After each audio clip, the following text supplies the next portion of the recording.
Toliko bi podali v sami oceni obdobja zadnjega leta.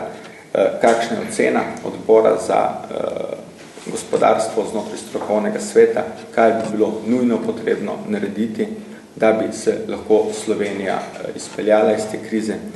Nujno je potrebno sprostiti likvidnostni krč. Pomembno je, da so likvidnostna sredstva dostopna tako malim kot srednjim podjetjem.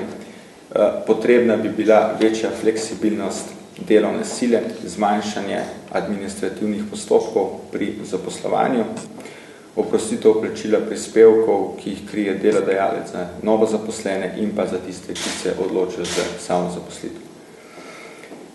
Gospodarstvo potrebuje direktne ukrepe za njegovo razpremenitev.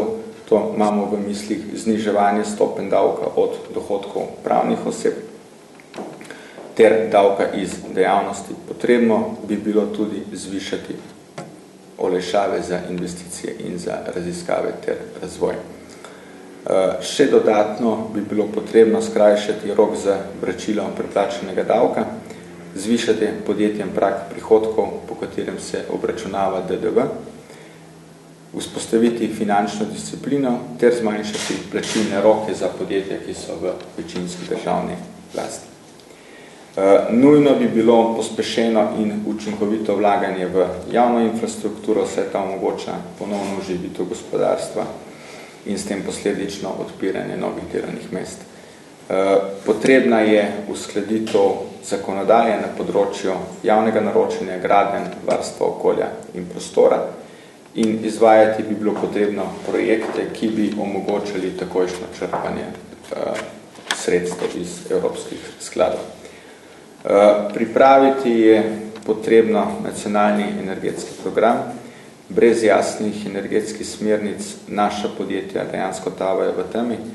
Uspešen in modern in jasno zasnovan energetski program je lahko smernica tudi za podjetje, v kakšne tehnologije na področju energetike naj vlagajo, kako posredno prebrodijo to krizo.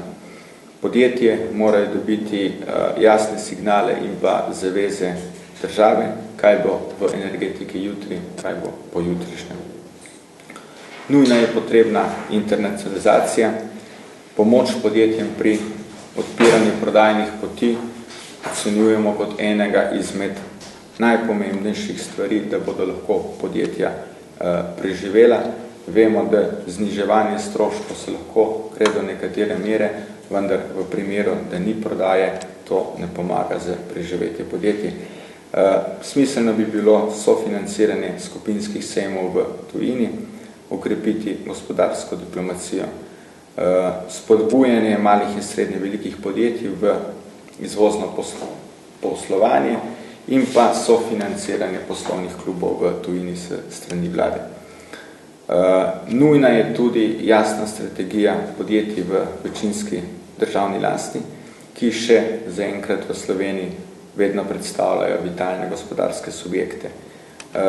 Posebna pozornost naj se nameni odgovornemu upravljanju in razvoju strategij, ki bodo zagotavljale le njihov obstoj, ampak seveda tudi konkurenčnost.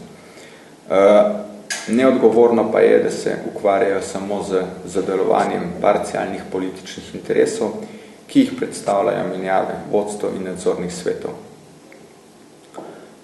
Večmesečni postopki teh izbir pa dejansko ta podjetja tudi ohromijo njihovo delovanje. Nujno je potrebno tudi oblikovati strateške prioritete, ki bi minimalizirale učinke gospodarske in finančne krize in pa seveda z neposrednimi investicijami spodbuditi trošenje prebivalstva, da bi se lahko tako spodbudila gospodarska aktivnost v času gospodarske krize.